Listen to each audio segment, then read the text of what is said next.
دیکھیں اس میں شرعی مسئلہ تو یہ ہے کہ جب کسی مسلمان قوم پر یا مسلمانوں کی جگہ پر اگر کافر جو ہے وہ حملہ کر دیں تو اس وقت اس جگہ کے مسلمانوں پر جہاد جو ہے فرض عین ہو جاتا ہے اور باقی تمام مسلمانوں پر فرض کفایہ رہتا ہے۔ اور اگر اس علاقے کے مسلمان اس کی مدافعت نہیں کر پا رہے یا کفار کی قوت زیادہ ہے ان سے اور اس کا مقابلہ نہیں کر پا رہے ہیں تو اس صورت میں اس علاقے سے جو لگے ہوئے دیگر مسلمان علاقے ہیں شرقاً غرباً شمالاً جنوباً ان پر بھی جو ہے جہاد فرض عین ہو جاتا ہے۔ پھر اگر ان کو ملا کر بھی اگر جہاد کرتے ہوئے کفار کی قوت زیادہ ہے اور وہ بھی مدافعت نہیں کر پا رہے تو ان سے لگے ہوئے جو دیگر علاقے ہیں شرقاً غرباً شمالاً جنوباً ان پر جہاد فرض ہو جاتا ہے۔ اسی طرح آہستہ آہستہ آہستہ آہستہ علاقے بڑھتے رہتے ہیں یہاں تک کہ جو ہے اس کفار کا مقابلہ کرنے کی طاقت ان میں ہو جائے۔ یہ تھا مسئلہ۔ البتہ ابھی کے جو معاملات ہیں اس میں یہ ہے کہ بحیثیت حکمران اور ریاست جتنی بھی ہمارے 57 ممالک ہیں اسلامی ان سب کو جہاد کرنا چاہیے، اور چونکہ عوام میں جذبہ ہے، ہر ملک کے عوام میں جذبہ ہے اور مسلمان جو ہے بیتاب ہے اہل فلسطین کی جو ہے معاونت کے لیے، ان کی مدد کے لیے، ان کی نصرت کے لیے، لیکن آج کل ہم بارڈر میں جو ہے بند چکے ہیں۔ ہر ایک ملک جو ہے اس کا ایک بارڈر ہے جس کو وہ کراس نہیں کر پاتا، جس کی وجہ سے آج جو ہے ایسا نہیں ہے کہ کوئی چاہے کہ میں فلسطین پہنچ جاؤں اور اپنی گاڑی پر سوار ہو یا ٹکٹ خریدے اور جا کے فلسطین پہنچ کر جہاد کر سکے۔ تو چونکہ بارڈر میں بن چکے ہیں تو اس اعتبار سے ابھی جو ہے اس طرح ہے کہ انسان کے اندر جو صلاحیت ہے اس صلاحیت کو بروئے کار لا کر ان کی نصرت کرنا ہم پر فرض ہے۔ جس طرح اب ہمارے لیے کیا ہے، ہم اہل پاکستان ہے، جس طرح اب ہم کیا کریں تو ہمارے کرنے کے جو ہے وہ 3 کام ہیں۔ پہلا کام ان کی جو ہے مالی معاونت کرنا، جتنی استطاعت ہے اس کے مطابق ان کی مالی معاونت کرنا، ان کی مدد و نصرت کرنا۔ آج کل ماشاءاللہ کئی ادارے بن چکے ہیں اور خاص طور پر جامعہ دارالعلوم کراچی والے ہیں، بیت السلام والے ہیں اور دیگر جو ہے وہ فلاحی ادارے بھی ہیں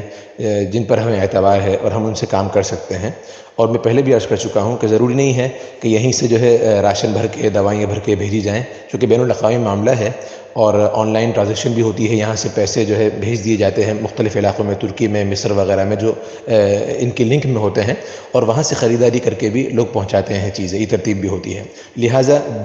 نظر آنا ضروری نہیں ہے کہ یہ حضرات جو ہے خرچ کر رہے ہیں یا ٹرک بھر کے یا کنٹینر بھر کے بھیج رہے ہیں۔ بہرحال ہمیں مالی معاونت ہم جتنی کر سکیں، اور میں ایک بات اور عرض کر دوں یہاں پر کہ ابھی تو حالت جنگ میں ہے فلسطین، غزہ کی پٹی۔ آپ یاد رکھیے جب یہ جو ہے جنگ ختم ہو جائے گی اور دوبارہ ان کو سیٹل ہونا پڑے گا ڈیولپمنٹ کے لیے، اس سے زیادہ جو ہے پیسوں کی جو ہے مالی مدد کی ضرورت پڑے گی ان کو، تو خوب ان کی مالی معاونت کریں دوائیوں کے اعتبار، جس اعتبار سے بھی بندہ کر سکے۔ میں نے کہا نا جو صلاحیت ہم میں ہے اس کے مطابق ہم پر فرض ہے ان کی مالی معاونت کرنا۔ نمبر 1 یہ کرنے کا کام ہے۔ اگر خود نہیں کر سکتے، اپنے پاس مال نہیں ہے، تو اس دعوت کو چلائیں کہ آپ ذریعہ بنیں کہ کوئی اور جو ہے آپ کے کہنے پر، آپ کی دعوت پر مالی معاونت کرے اور ان کی مدد اور نصرت ہو جائے، یہ بھی ہم پر فرض ہے۔ یعنی کہنے والا جس کو زبان چلانے آتی ہے وہ اپنی زبان کا استعمال کرے، جو ہے اپنا مال لگا سکتا ہے، جان لگا سکتا ہے، وقت لگا سکتا ہے، جس اعتبار سے بھی جو ہے اپنے اعتبار سے اپنی صلاحیت لگا سکتا ہے وہ اس کو لگانی چاہیے۔ نمبر 1 بات۔ دوسرا کرنے کا کام جو ہے وہ ہے فلسطینی جو اسرائیلی مصنوعات یا ان کے معاونین جو ہیں ان کی مصنوعات کا بائیکاٹ کرنا۔ یہ بہت ضروری ہے کہ ان کی مصنوعات کا اگر بائیکاٹ کریں گے تو ان کو معاشی اعتبار سے ان کی معیشت جو ہے وہ اس میں تباہی کا اہم کردار ہے۔ یاد رکھیں، ہم کہتے ہیں اس سے کیا ہوگا، میں اگر پیپسی نہیں خریدوں گا، میں اگر کوک نہیں خریدوں گا تو 1-2 روپے 5 روپے سے کیا ہوتا ہے، یہ آپ کی اپنی سوچ ہے۔ کئی ہزاروں لاکھوں کروڑوں لوگ اگر اس کو چھوڑیں گے تو اربوں خربوں کا جو ہے ان کو نقصان ہو جائے گا، اور ہوتا بھی ہے، پہلے بھی ہم نے دیکھا ہے، اور وہ بلبلا جاتے ہیں معاشی اعتبار سے۔ یہ اب جو ہے اتنی جنگیں وہ اسلحے سے نہیں ہوتی، وہ تلواروں سے نہیں ہو رہی، وہ ٹیکنالوجی سے نہیں ہو رہی، وہ معیشت سے ہو رہی ہیں۔ آج جو پاکستان خاموش ہے اور فلسطین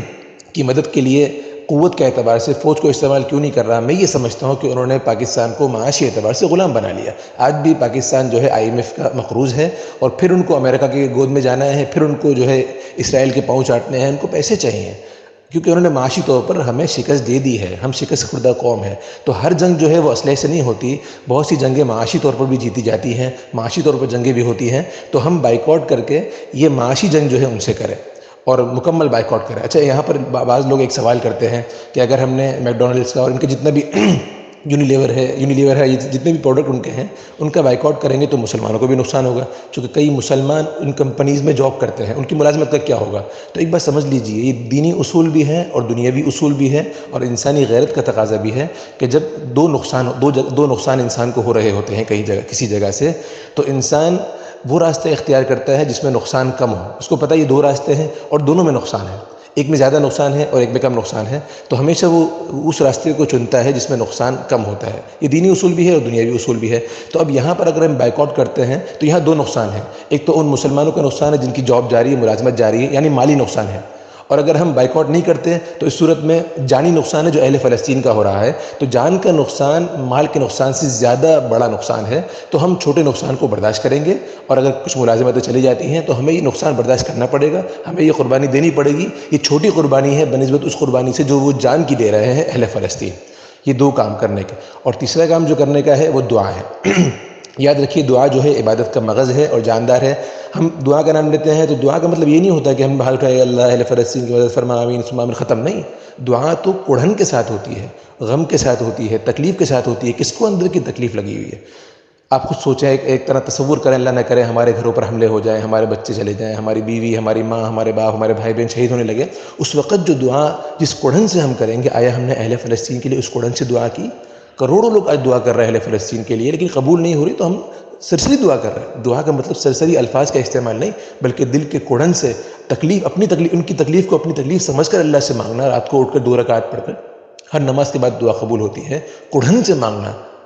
خیال بھی اس طرف ہو، تصور بھی اس طرف ہو، لگے کہ اپنا کوئی جا رہا ہے، اپنوں کو تکلیف ہے، اس تکلیف سے اگر دعا مانگیں گے تو انشاءاللہ دعا ضرور قبول ہوگی۔ تو یہ 3 کام جو ہے ہمیں کرنے ہیں۔ اللہ تعالی ہم سب کو اس پر عمل کی توفیق عطا فرمائے، اور ہمارے فلسطین کے بہن بھائیوں کی حفاظت فرمائے، ان کے مال کی، ان کی عزت کی، ان کے آبرو کی حفاظت فرمائے، ان کو فتح مبین نصیب فرمائے، اور ارض مقدسہ کی بھی حفاظت فرمائے، اور جو ان کے دشمن ہیں، جو ان پر حملہ آور ہیں، جو ان کو تکلیف پہنچا رہے ہیں، ان کے مقدر میں ہدایت ہے تو اللہ انہیں ہدایت عطا فرمائے، اور اگر ان کے مقدر میں ہدایت نہیں ہے تو چن چن کر ان کو ہلاک فرمائے، نیست و نابود فرمائے، اور اس سرزمین کو، اس جو ہے ارض مقدس کو، ان کی ہستیوں سے پاک فرمائے۔ وآخر دعوانا ان الحمد للہ رب العالمین۔